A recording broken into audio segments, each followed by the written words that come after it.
Hey guys, welcome back to my channel. Today I'm going to be doing a video answering your guys' questions about modeling while I curl my hair because I do have a shoot today, so I kind of need to kill two birds with one stone. And I did get these questions off of Instagram, so if you want to take part in the next video I do like this, make sure to follow my Instagram so you can leave a little question or two for me to answer on my channel. So I'm going to be going down the list. I try to organize them into categories, and like I state in my previous couple of videos, if you see me looking down in this direction, my laptop is there. I have all the questions lined up. Again, trying to be more organized.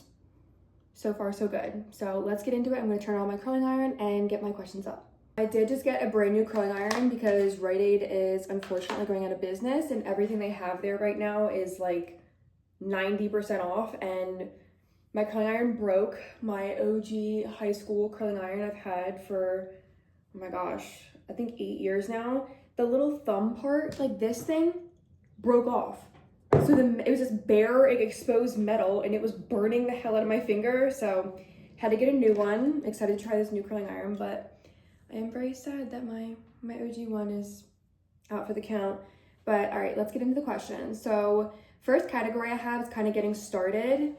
And number one, I did answer this in one of my other videos, but I thought I would do a quick reiteration. How did you get into modeling?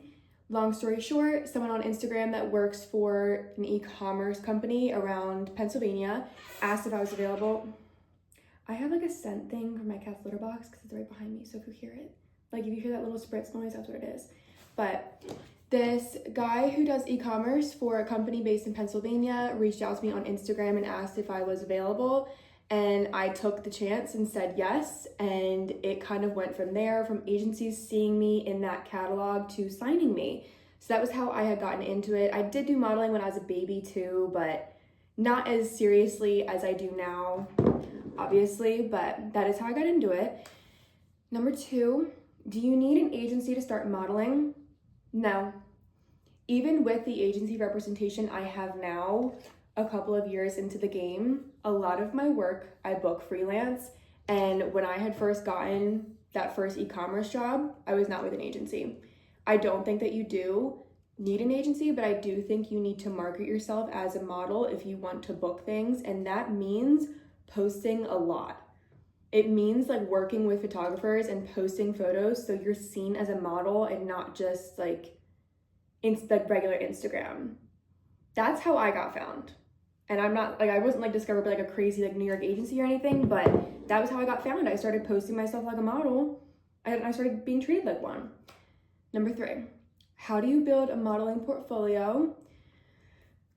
This is going to differ like per person, because I feel like a lot of like your experience and how you get, there's my tripod, how you get into modeling is like a very individual experience.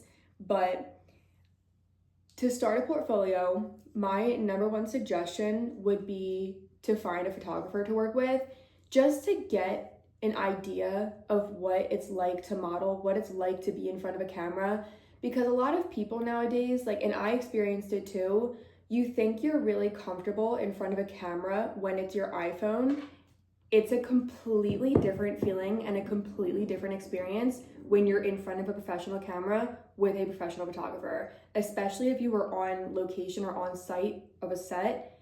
It's going to be a completely different vibe. You are not in control of the creative direction. You are not in control of what your hair and your makeup looks like or what clothes you're wearing. It is different, but just to get the first experience, like I would recommend finding a photographer local to you and paying for it just to make sure like you're safe, and obviously do your vetting. I'm grabbing my hairspray.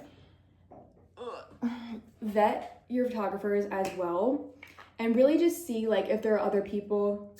I just got this hairspray. You could ask if you know like that are models, like who did you like first start working with when you first got into modeling, like when you started to build your portfolio, like who did you work with. Also, and I tell a lot of people this, Threads is an amazing app for networking.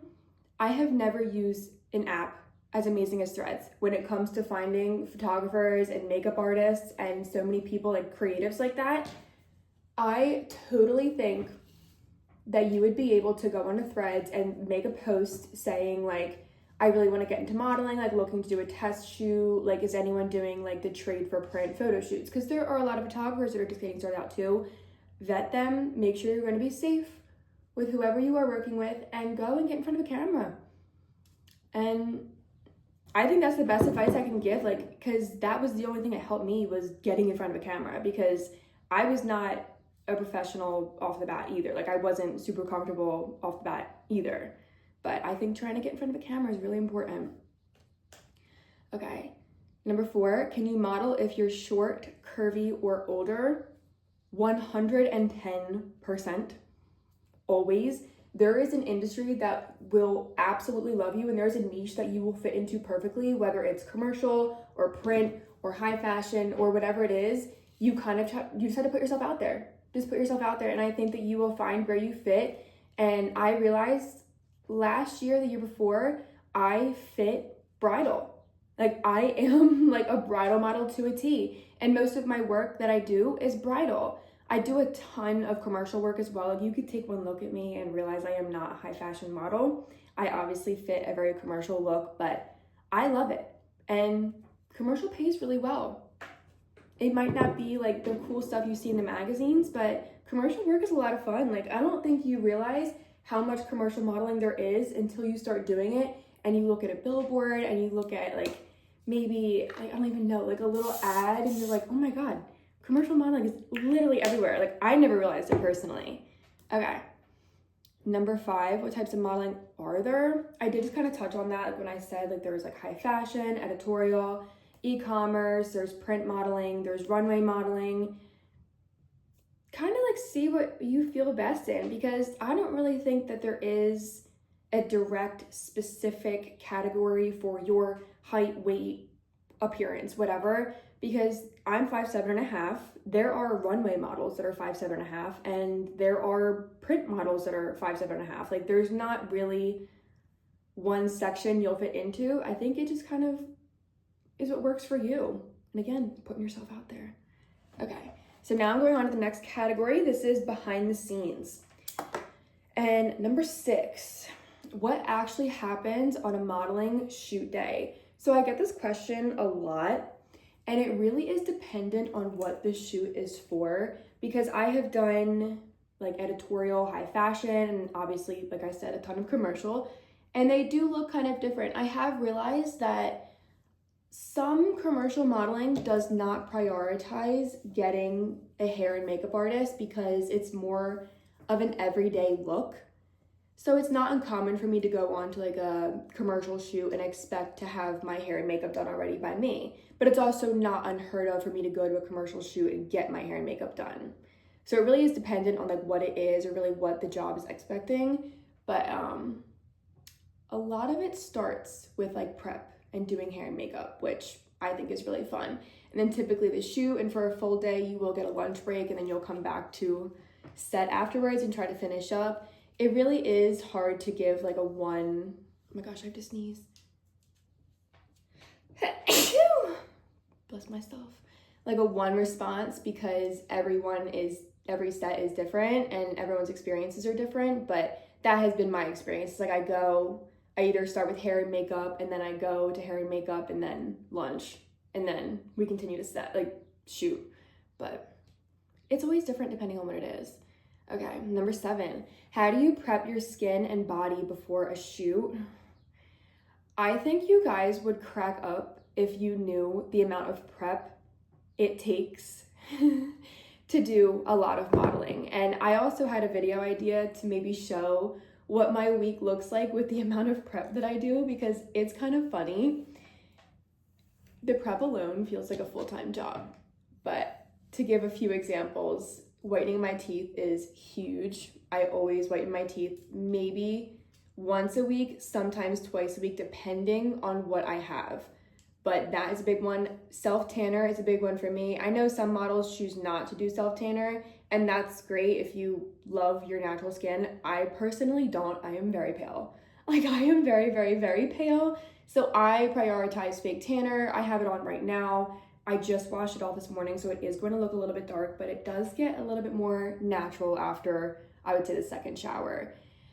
On top of that, obviously my hair, I am behind on my hair appointments right now. Nails, my nails are a mess right now. I really need to get on top of my stuff. Toes, regular skincare, facials at least once a month for my skin, because with the heavy makeup and just a lot of makeup, I have to make sure I'm taking care of my skin.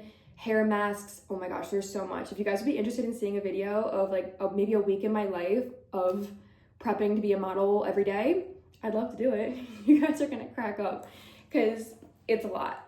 But let's go to the next question. Okay, number 8, I get this one a lot too. Do models get to keep the clothes that they wear? Typically, no. Typically, no. And I was kind of surprised by that when I was first getting into modeling, because I was just always always under the assumption, hello, that you keep what you wear. There have only been maybe 3 shoots I've been on, or 2 in my life, where I have gotten to keep my outfit. And if I'm being completely honest, most of the time, I don't want to keep what I'm wearing. I don't typically work with my style of clothing, so I'm not upset that I don't get to keep a lot. But once in a while, you do get to keep something. But again, it's not always something that you want. Okay, number 9. What is it like working with photographers and brands? It's fun. It's usually a lot of fun. I have only encountered a handful of photographers and directors that I didn't like, and it's funny. One of them is a very, very, very large brand that I had a bad experience with. Like, it is recognizable across the board. And I'm not alone in that bad experience, so I know it wasn't just me, but usually it is very fun and enjoyable and just a good time. That's why I continue to do it. I wouldn't do it if I didn't love it. It's usually a lot of fun. Especially with the different brands, you kind of feel like you get to play a character when you're representing another company, like their look or their clothing. Even if it's out of your typical style range or your comfort zone, it's fun to play that character for a day, and I genuinely really enjoy it. Okay, number 10. Why am I out of breath? Sitting here, curling my hair. I'm not that out of shape, I promise. Okay. How much modeling is actually posing versus emotion? Now, this is also dependent on what kind of modeling you will be doing. Editorial is where you will be expected to show up and know a lot of poses and be able to express certain kinds of emotion through posing. Being transparent, editorial is not my strength. I don't think that I do an amazing job of going out there and showing a lot of emotion in my posing. I am a very bubbly, kind of happy person. So when you put me in front of a camera and you tell me to give you sultry, kind of sad, I'm like, it's just not where I'm super comfortable. But it really is dependent on what kind of modeling you're doing, the set for the day, the vibe for the day. But I would say emotion, because it's not always a sad emotion or a sultry emotion, is a lot of it. I think it's a lot of it, especially with a lot of commercial modeling, you're going to be expected to look like you're having the time of your life. Like you were just the happiest person in the world to be doing what you're doing right now. So I would say emotion is a lot of it. And posing, I think posing can be practiced, but a lot of it comes naturally. And if you got it, you really got it. And I'm telling you, I don't got it. When it comes to posing, I do really not have it at all. Okay, so moving on to the next category, which is business and industry. And for this first question, I think this is 11, but my numbers are messed up. That's my fault. How much do models really get paid? This is also a question I get all the time, and I think it is completely dependent on the brand that you're working with, and there's other things that also tie into it. There's loyalty fees, there's usage rights, and again, that's also dependent because I have gotten paid out for usage fees and on some and others not, which has always been weird to me. Commercial modeling is where the money is in modeling. Some people will tell you otherwise, but unless you are booking ginormous, recognizable fashion brands, you will not be making as much as you might think. I was really surprised when I first started to learn about how much models actually got paid, and it was really surprising to me that commercial modeling is where the money is. I was shocked. Runway does not typically pay, especially if you are a newer model and just getting started out. It's more of an exposure thing, and to book those high fashion shoots, it takes a lot. Unless, like, you know, like, there's always the possibility, like, I don't like to, like, say anything's impossible. There's always that possibility that you could be exactly the person they're looking for and they will pay you a ton. But I have heard people getting paid as low as $200 for a 9-hour shoot in high fashion. And then in commercial for the same thing, I have heard people getting paid $5,000 for a commercial shoot a day. And I'm sure that there are in-betweens of both, and those are just the extremes of commercial and high fashion, but it is not uncommon to not make a lot of money in high fashion modeling. It's different. It's also dependent on, like, your location, where you are. Obviously, models in New York are going to be getting paid a decent amount more because the cost of living there is so expensive, but even then, I have heard models in New York getting paid almost next to nothing for some full shoot. Ow, I just burned my finger. Which I think is absolutely insane. And I wish I had more numbers for you, and maybe I could find them if people were really interested, but crazy stuff. But on to the next question. How do you avoid scams in the modeling world? I'm going to touch on this now, but I feel like this is a question I would prefer to make a full video on because I have firsthand witnessed people getting scammed. One thing I have to say, and this is just in life in general, if it seems too good to be true, it probably is. And trust your gut in a lot of situations, because I have literally witnessed people getting scammed of thousands and thousands of dollars, trusting people that I never should have trusted in the first place. Trust your gut, do a lot of vetting. Reddit is a great place to look for answers, especially if you're new and getting started out.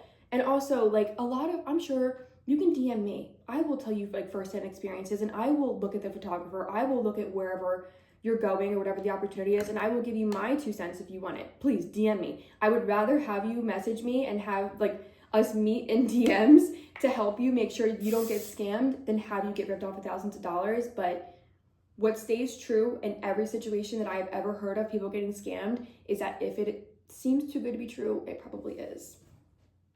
And again, like, this is a situation I would really like to talk about in detail. Like, I didn't get scammed, thank God, but I know a lot of people that have been scammed. Okay, next question. I don't know why I'm so out of breath. I got hairspray in my mouth. Ew. That's gross. Tastes real bad. Okay. Do you have to pay for castings or portfolio shoots?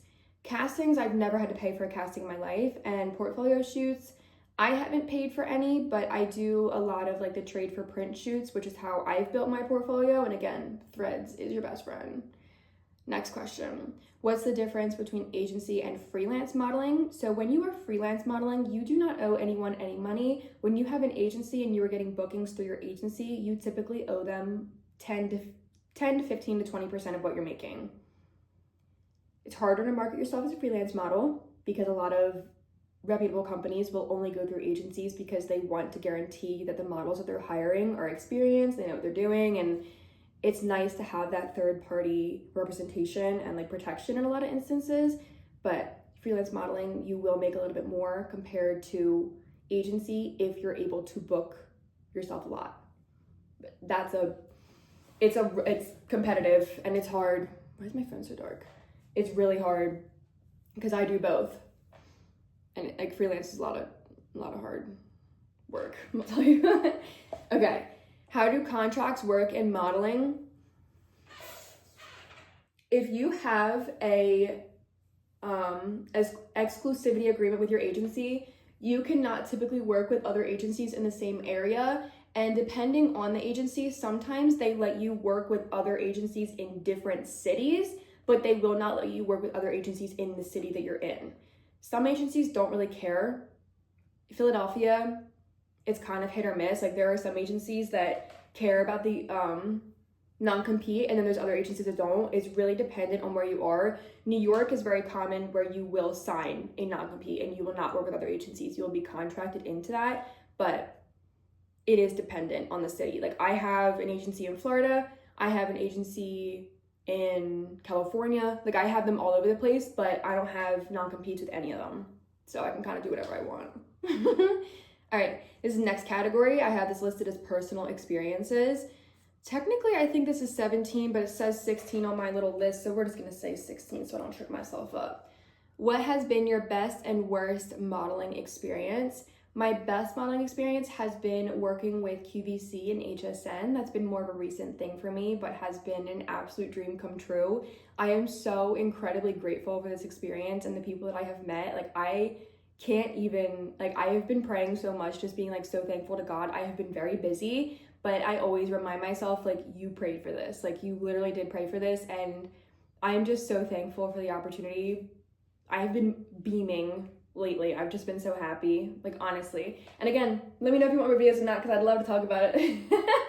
Okay, so worst modeling experience is definitely, like I had mentioned earlier, that brand that was not very nice to me, that is very, very, very recognizable. I don't think that there's a single mall in the United States that they aren't in, but did not have a good experience there. The director was very rude to me. They were making comments on my body. The makeup artist made me really uncomfortable there, and it just overall was not a good experience, and I have not worked with them since, which I don't think is very surprising. Okay, 17. How has modeling affected your confidence? It has boosted it tenfold. Like I used to be, or I still am insecure. Like I'll be very honest. Like I'm a very insecure person. Like, and sometimes I do worry that modeling has enhanced my insecurities because I have to be so hyper aware of my appearance all the time and like how I look and what my body looks like. And while that is a downside to modeling in general, I feel like it has boosted my confidence because I have put myself in situations that I never would have imagined myself to be in. Damn, that tripod's annoying. So I think it has really reassured my ability to go outside of my comfort zone, and I think it has built more confidence than it has hurt, honestly. Oh, I recognize what I do with my numbers now. Okay, 18. Do you ever get nervous in front of the camera? Yes. I was nervous as hell like 2 weeks ago. They were like, can you do this? And started showing me the inspo board, and I was like, oh, I can try. And it just like was kind of out of my comfort zone again. Like I like that I can push myself, but I was uncomfortable of trying to do these like crazy poses in front of the camera and this like shapewear tank top. And girl, I'm not gonna lie, like I was not loving it. I was not looking good. I was feeling really self-conscious. And even the photographer was like, you're getting in your head, stop. Like get out of your head. Like you look great, you're doing great, like get out of your head. And I was like, thank you for saying that, because I am so in my head right now. All right. 19. I'm so bad with numbers. How do you stay grounded in such a looks-focused industry? I have never been a cocky person in my life. I have never been a conceited person in my life. Well, I might say that I'm a little vain, and I think my grandma made me a little vain because my grandma was very vain. Such an amazing woman. I miss her every single day, but I have always been a very humble person. I've always been like very aware and very proud of how humble I am, and I don't think I would ever change. Like I really don't think that I would ever change. Like I never go about life thinking I'm better than anybody or that I'm like above anybody. Like I am not that kind of person, and I never will be. I wasn't raised to be that kind of person, and I think staying grounded is the easiest part of being in this industry, honestly. I know myself very well, and that is something I am like very, very confident on, is that I am not a cocky or arrogant person in the slightest. Like really. Okay, next question. I could go on and on forever, but I think this is 20. What do you pack in your model bag? Oh yeah, this is like just fun questions, like a little couple of minutes at the end. What do you pack in your model bag? My model bag stays packed full. curling iron, hairspray, makeup bag, nude underwear, nude bra. I have a lunchbox I keep snacks in, I always bring with me. Perfume, deodorant. There might be a basis. Typically, I will bring a black tank top, a black bra, and black underwear just in case, but there's never been a time that I've needed it, so I could probably take it out. Like, you will always need, like, nude undergarments. Oh, nude strapless bra, I forgot that one. My model bag is never empty, I'll tell you that. All right, 21. Is modeling as glamorous as people think? I think it can be. I think that there are pros and cons to everything in life, and I think that there are pros and cons to the modeling industry, and it can be glamorous if you don't let it get to you, if you don't let it consume you, and if you don't become, I don't know, like a monster. Like, there are some girls I've kind of seen become monsters, and it feels like they just sell themselves out because they want to be successful so badly that they're willing to give up some of their best qualities and traits in order to fit in. And I think it's glamorous if you stay true to yourself and you go into every set, every day, every shoot, every introduction, everything with just a good head on your shoulders and a genuine understanding of like who you are, and confidence is key in every situation. Like, I'm preaching. I don't mean to preach, but I think if you stay very true to yourself, it is as glamorous as you would think it is. I think it's glamorous, but I've never sold myself short. I'll never sell myself out, and I stand by that. Okay. 22. Do models actually eat? Yes. This cracks me up. Again, in commercial modeling, you have a lot less restriction. A lot of the higher fashion, they want you to be a lot slimmer, a lot more toned. Commercial, which is what I do, you have some freedom. You can eat whatever you want. I eat whatever I want. I have like a very good diet, but I don't restrict myself from things because like, oh, I have a shoot tomorrow, I can't eat this. Like, no, like I have a shoot tomorrow and I'm going to eat this like every single time. Okay, 23. How do you deal with rejection or critique? This is something I would say is difficult to adjust to. When I used to get on set, when I was first getting into it and I was getting critiques from the photographer or the director or the producer, producer, I don't know why I just like choked on myself. I took it really hard, and eventually I realized like, wait, like these people are here to help me. They're teaching me these things because they want to see me do well, and I want to do well because I want them to bring me back. I want them to book me again. I want to book more jobs. It's kind of not personal. And I think that's the best way to view it. If you are on set and you're getting critiques, take them and use them. They are trying to help you. They are trying to better you, you know? Okay, last question. Oh, I might take a sip of water because I don't know what, it must be that hairspray. I'm dying from that hairspray. Okay, what advice would you give your younger self before your first shoot?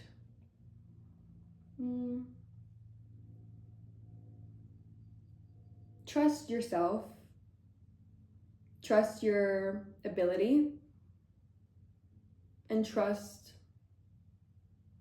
I'm trying to think of the best way to put it, because I'm a quick learner. I guess I trust my ability to learn, and I wish I would have gone into my first shoot with a little bit more trust in myself, but again, like I had no idea what I was doing, and I still think I did pretty well. So I think it would just be that, like, trust the journey, trust yourself, like you're gonna have a great time, and again, like staying true to yourself is so important. But that's definitely the advice I would give myself. And looking back now, like I think I did to an extent, but I wish that I would have just been a little more like confident in the situation, because I was like, is this pose okay? Like, is this what I'm doing okay? Like, I was so aware of everything I was doing instead of just letting it flow and feel natural and looking natural, because I was looking a little stiff, to be honest. But that's what I would tell myself, like just trust yourself. Yeah, those are all my questions. Those are everything I have. Again, if you want to be a part of this next video that I do like this, make sure to follow my Instagram, and I'll be putting a questionnaire out, or DM me questions. I did get those too that I put into this video. I gotta sneeze again.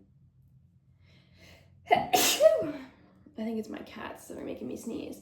But thank you so much for watching. If you have gotten to this point, make sure to like and subscribe and check out my other social medias. I think I need to chug a whole bottle of water because I ate way too much hairspray while I was sitting here filming this. But thank you so much for watching, and I hope you enjoyed everything. And let me know if you have any video ideas or any of those questions I touched on that you would like more in depth. I would love to do it. Just let me know. Have a great day.